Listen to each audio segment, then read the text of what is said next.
Shahn was an artist of the social realism genre from the early decades of the 20th century. Historical background will be important as to why and when Shahn created his most famous work, The Passion of Sacco and Vanzetti. The artwork shown in this video are a few of the 23 paintings Shahn created for The Passion.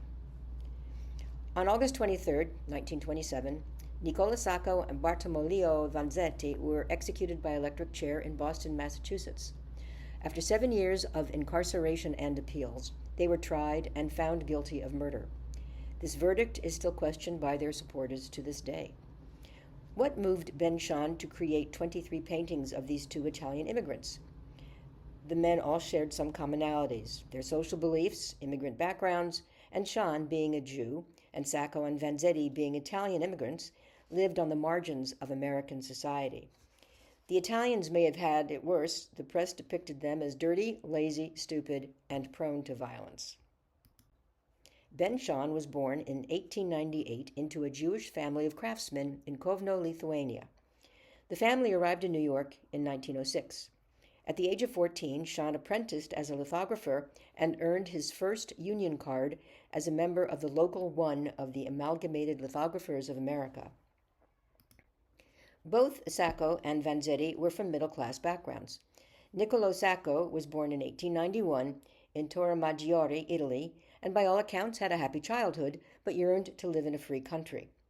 He found steady work in a shoe factory, was respected by his employers, married, and had a family. Bartolomeo Vanzetti was born in 1898 in Villafalato, northern Italy, and was apprenticed by his father at the age of 13 in a pastry shop, working 18 long hours a day. Losing his mother propelled him to move to the United States. He was homeless and unemployed, but an avid reader and poet. Finally, after working in a cordage factory and doing some construction work, he found work he enjoyed, peddling fish. The two men met each other at a strike organized by Vanzetti at the cordage factory where he worked. They both observed and shared the hardships of the working class, and they became militant disciples of Luigi Galliani as a known communist anarchist. This was a time in the 1920s when the Red Scare, fear of communism, was stirred up by Attorney General Mitchell Palmer. The world was reacting to post-Russian Revolution, labor strikes in Mexico, the Spanish flu, an economic downturn after World War I, and anarchist bombings in Wall Street and Washington, D.C. It is believed that Luigi Galliani masterminded these bombings, and America was looking for scapegoats. On April 15, 1920, a paymaster and security guard were shot and killed during an armed robbery at a shoe factory in Braintree, Massachusetts. Sacco and Vanzetti, as anarchists, were arrested, and although a lack of evidence supported this, they were accused of murder.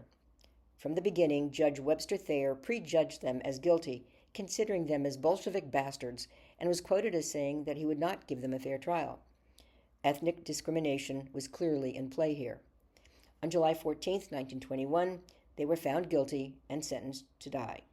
7 years of appeals postponed the execution, with Judge Thayer denying each appeal. It was called the trial of the century and was of worldwide interests, with protests being conducted in Europe as well as the United States. Shahn was studying art in Europe during this time, but participated in demonstrations where and when he could. There was outrage at the verdict.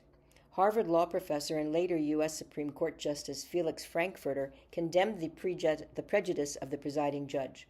Even Albert Einstein spoke out against the conviction as a travesty of American justice. After 7 years, the governor of Massachusetts finally stepped in and named a committee to review the case. For 2 weeks, the Lowell Committee, named for the lead member of the committee, Harvard President A. Lawrence Lowell, reviewed documents, interviewed judges and some witnesses, and finally ruled on the case and found the guilty verdict to stand. Sacco and Vanzetti would go to the electric chair. 4 years after the execution, between 1931 and 1932, Shahn created 23 gouache paintings. Years later, when asked why he was inspired, he answered, "Ever since I could remember, I'd wished that I'd been lucky enough to be alive at a great time, when something big was going on, like the crucifixion. And suddenly I realized Here I was living through another crucifixion. Here was something to paint." Shahn used newspaper photos as references for recreating, in his quick ink line drawings and gouache wash, the cast and characters of the trial. The Sacco family, Vanzetti, Judge Thayer, the Lowell Committee are just a few of this body of work known as The Passion of Sacco and Vanzetti. The largest painting, standing 7 feet tall and 4 feet wide, depicts members of the Lowell Committee, Lawrence Lowell, MIT President Samuel Stratton, and Judge Robert Grant, standing at the coffins of Sacco and Vanzetti. They hold white lilies in their hands, a symbol of Christ's resurrection. This may indicate Shahn's view of the two executed Italians as martyrs.